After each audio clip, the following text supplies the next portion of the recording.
Practical Mystic Show, where we bring you simple tips and techniques from around the globe to help practical people deal with extraordinary experiences. And now, your favorite scientist, shaman, and sacred clown, and also the show's host, Janine Bolon. Hi, this is Janine Bolon with the Practical Mystic Show, and today I wanted to talk about you finding your own divine path. But first, before I go into that, I'd like to chat with you a little bit about how I found mine and then some of the definitions that I have so it would bring a little bit more clarity. I share this with you because after decades-long search for my own source, for my own creator, through meditation and hundreds of indescribable experiences, and after years of internal psychological training, it was still very stressful for me to receive the vision that I needed to write a series of books and perform a podcast on these sorts of spiritual trainings that I received. Because you kind of have to remember, I had written for years on basic principles of personal money management, math, science, and homeschooling. And I just so did not consider myself a writer of the metaphysical world. After all, the information that I had been given over the 20-something years had come from the spiritual plane, not through the normal channels of lessons, courses, or a scholarly pursuit of a theology degree. I see huge differences in the way spirituality is approached. My personal definition of spirituality is broken down into the approach used by the individual. There are mystics, and then there are theologians. Mystics have personal experiences with the divine and get their knowledge from metaphysical experiences.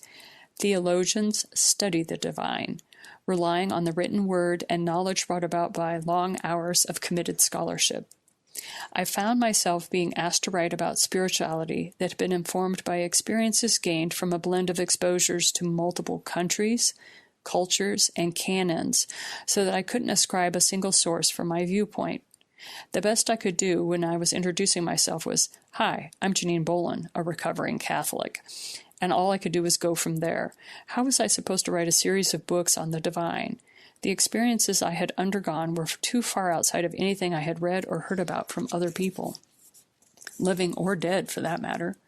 How was I supposed to reveal such an intimate understanding when so much of my training had been to not talk about personal things? When I sat in meditation to get inspiration, I was given a simple suggestion. "Janine, just start writing." So I did. The biggest aspect of God's realm, Daddy's realm, or Source's realm, however you refer to Source, that I was compelled to share with you is his perspective filtered through my itty-bitty, tiny, teeny perspective. God, or Source, is too vast and too enigmatic to allow a single soul like me to know all there is to know about Source. However, this itty-bitty perspective that I do have may be able to help you along your own spiritual path in remembering all that you are. If nothing else, it'll just give you an example. Consider me a case study. The point is this: you can communicate directly with your source or creator in a loving, peaceful way without the need for external validation from anyone. The way you are living your life is correct for you, and if folks around you don't like it, well, that's just too bad. Your boss is your source. Your boss is your creator. Your boss is your own version of your higher self.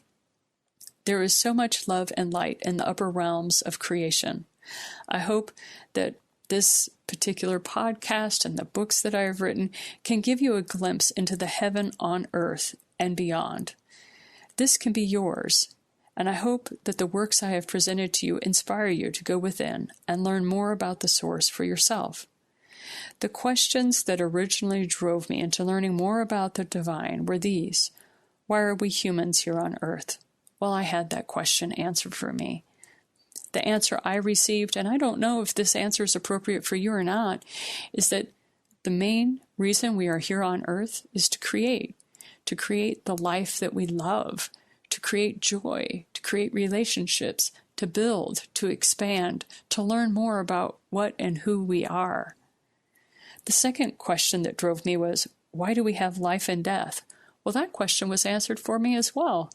Actually, we don't have life and death. There is no such thing as death. The soul is always alive, forever and all eternity.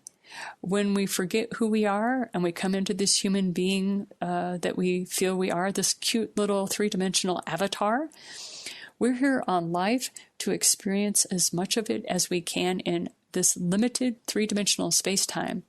Consider it the wonderful ride, this amazing roller coaster of mental thoughts and human emotions. It's one of the few places in the universe that have all that it has here on planet Earth.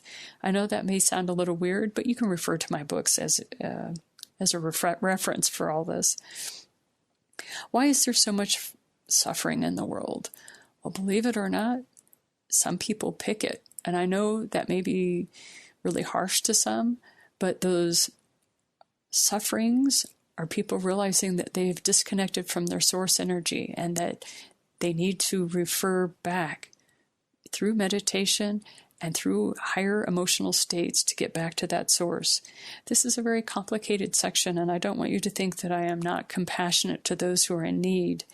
Just realize that there are choices that are being made every day by people. And so when you wonder why is there so much suffering into this world, well, the idea is to help you choose what to do with your life, so that when you see someone suffering, you have a choice. You can help them and make different choices for yourself. We're all learning together. All 8 billion souls that are human, that are on this planet, are all creating and learning from one another. Why can't we all just get along? Well, that one was answered for me too, and that's because everybody wants something different from this planet. Everybody wants something different. They all want their own experiences.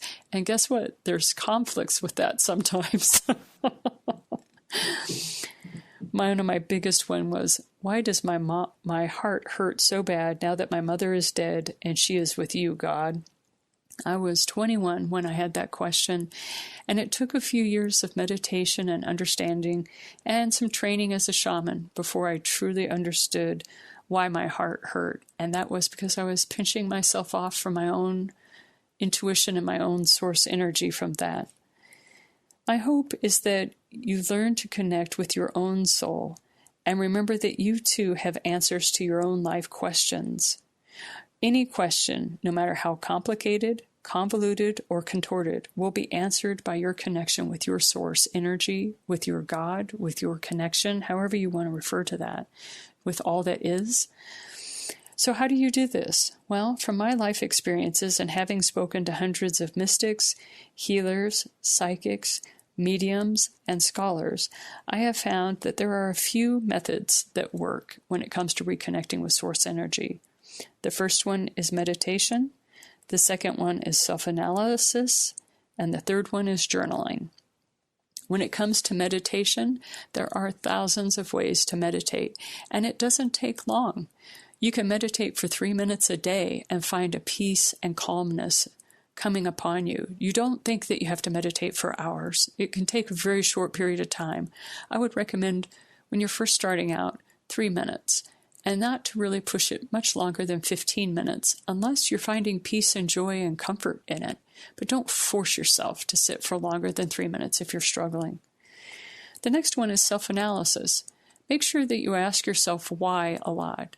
Why did you think that? Why are you thinking that? When you have a situation that pops up and you get triggered and you react emotionally to it, ask yourself, why am I reacting that way? Did that person really mean it that way? Why am I taking it that way? Self-analysis is a great way to remind yourself that you are a divine being. And the third one is journaling. Take time every day to just sit and write your thoughts down.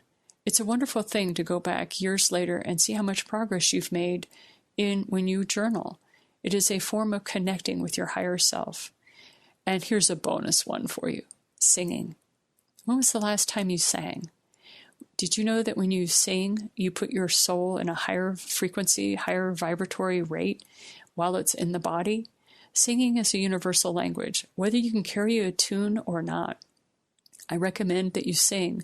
And if you don't like the way you sing, then whistle. And if you don't know how to whistle, hum.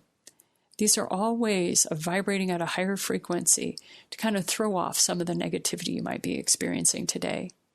Thank you for listening to this podcast. We produce it every Friday. Go ahead and follow and subscribe to us. And if you'd like more information and articles on what is happening with the Practical Mystics, go to thepracticalmystics.com, and there you will find a community. Have a fantastic day today, and do your best to stay in that alignment that brings you the most comfort and joy.